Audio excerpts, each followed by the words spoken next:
सुधांशु जी, हालांकि हमेशा आप हमें प्रभु श्री राम की बहुत अच्छी अच्छी कथाएं सुनाते हैं, लेकिन एक छोटी सी कथा अगर आज श्री कृष्ण की आप सुना देते।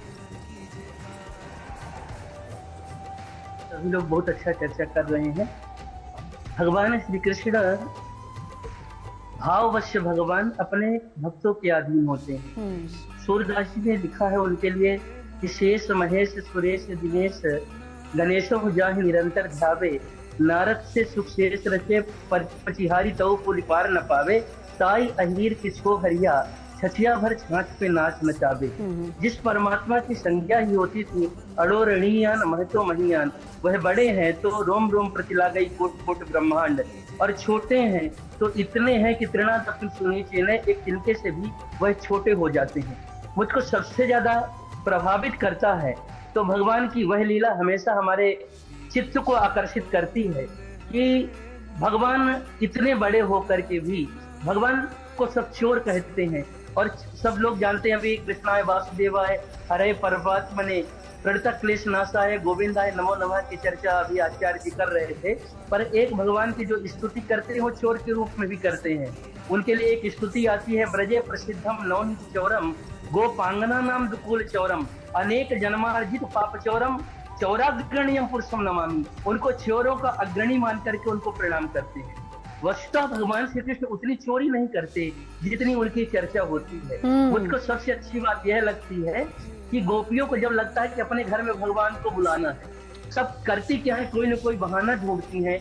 बहाना ढूंढ करके नंद रानी यशोदा मैया के पास में जाती हैं, और कोई न कोई चोरी का रास्ता बताना होता है। जिस तरह से चोरी करवाना होता है वैसी जाकर के उल्हाना देती है यशोदा मैया को, और भगवान कृष्ण उनके हृदय के भाव को समझ जाते हैं और पुनः चोरी करने के लिए पहुंच जाते हैं। उनके लिए उल्लेख आता है कि नसुन सखी कौतुक मेकम नंद निकेतांगणे मया दृष्टा। वेदांत कह रहे हैं, वेद कह रहे हैं कि मैंने देखा है। सखी कौतुक मेकम नंद निकेतांगणे मया दृष्टा, गोधुर सर चरितांग है नृत्यति वेदांत सिद्धांत।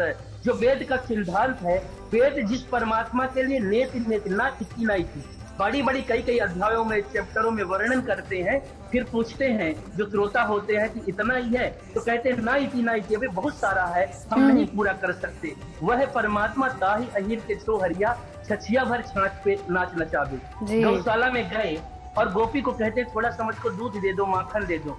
गोपी कहती है मुफ्त का तो कुछ नहीं मिलेगा लाला, अगर दूध चाहिए तो नाच के दिखाना पड़ेगा। वह इतना बड़ा भगवान थोड़े से मक्खन के लिए, दूध के लिए उस गोपी के सामने ताता थैया करके नाच नचते हैं, नृत्य करके फिर वह कहीं ना कहीं उस मक्खन को लेते हैं, दूध को लेते हैं। तो जो भगवान की यह लीला है वो इतनी विलक्षण है। और नवज्योति एक सेकंड में केवल वो दृश्य भी नहीं भूलता, वो दृश्य भी नहीं भूलता। मैं वृंदावन 2005-06 में भागवत जी का अध्ययन कर रहा था, तो जहाँ पर कात्यायनी मैया का मंदिर है, जब मैं यमुना जी जाता था, वृंदावन का मतलब ही होता है कि तुलसी का वन पूरा।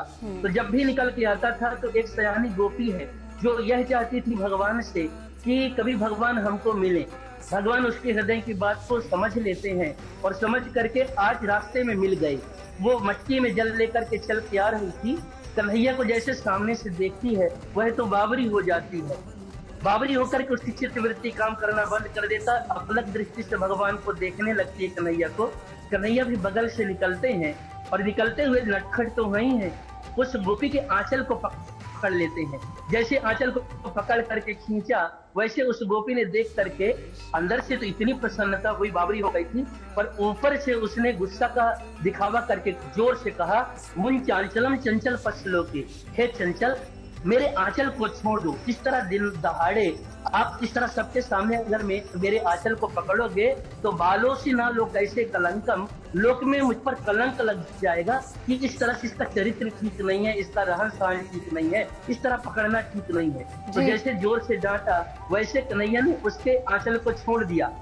वो गोपी थोड़ी आगे बढ़ गई और फिर तिरछी कटाक्ष नैनों से कन्हैया की तरफ देख करके कहती है, हे कन्हैया सच कहें तुम तो केवल गाय चराने में पंडित हो, भावम न जाना विलासिनी नाम गोपाल गोपालनम पंडितोषी। हम गोपियों के हृदय में तुम्हारे प्रति कितना प्रेम है, कितना प्रेम का अथाह समुद्र है, तुम उस भाव को जानते ही नहीं। तुम तो केवल गैया चराने में पंडित हो, तुम केवल गैया चराना जानते हो, प्रेम करना तुम नहीं जानते। बहुत ही खूबसूरती से, हाँ, बहुत सारी ऐसी कथाएं हैं और आपने बहुत ही खूबसूरती से इसका बखान भी किया है। पंडित अरविंद शुक्ला जी भी हमारे साथ लगातार बने हुए हैं। आज के दिन उपवास का भी बहुत महत्व होता है और 2 बार जैसे वान्या जी कह चुकी है, पंजीरी का बहुत महत्व है और धनी की पंजीरी शायद बनाई जाती है। जी, जब आप जो उपवास का जो है पारण करते हैं तो आपकी वो धनिया की पंजीरी होती है, उस पंजीरी से आप जो है पारण करते हैं। और आज के व्रत की महत्वता बहुत ही अत्यधिक है।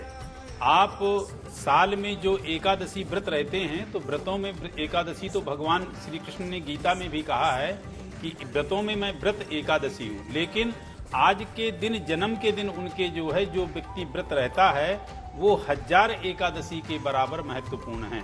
और जैसे कि अभी सुधांशु जी ने बड़े ही अच्छे से अखिलांड कोटि नायक का जो है बहुत अच्छे से वर्णन किया, जो उनने कहा बड़े ही साधारण शब्दों में कि छछियावर छाज के लिए एक त्रिलोकीनाथ, जो जिसके विषय में कहते हैं ब्रह्मविद ब्रह्मणो ब्रह्मी ब्रह्मज्ञो ब्राह्मण प्रिया महाक्रमो महाकर्मा महातेजा महोरगा।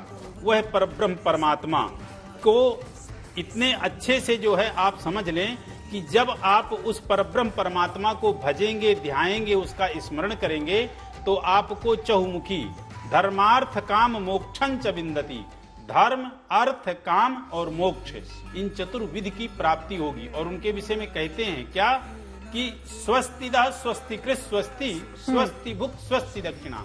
चहुमुखी से आपके जो है सदैव जो है शुभ समाचार प्राप्त होंगे।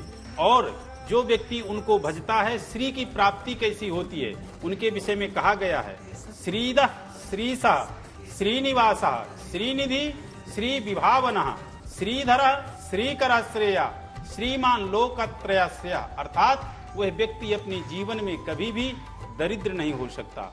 सुदामा के ऊपर जब उन्होंने कृपा की तो सुदामा जो है इतना अत्यधिक धनवान हो गए कि उनके जैसा कोई धनाढ्य नहीं हुआ। तो कहने का तात्पर्य है कि इन परब्रह्म परमात्मा का आज जन्म दिवस है, आज उनका जन्म दिवस है, प्रागट्य दिवस है। और आज के दिन यदि आप ध्याते हो तो जन्म मृत्यु जरा व्याधि भयम नैवोपजायते, किसी भी प्रकार का आपका भय नहीं रहेगा।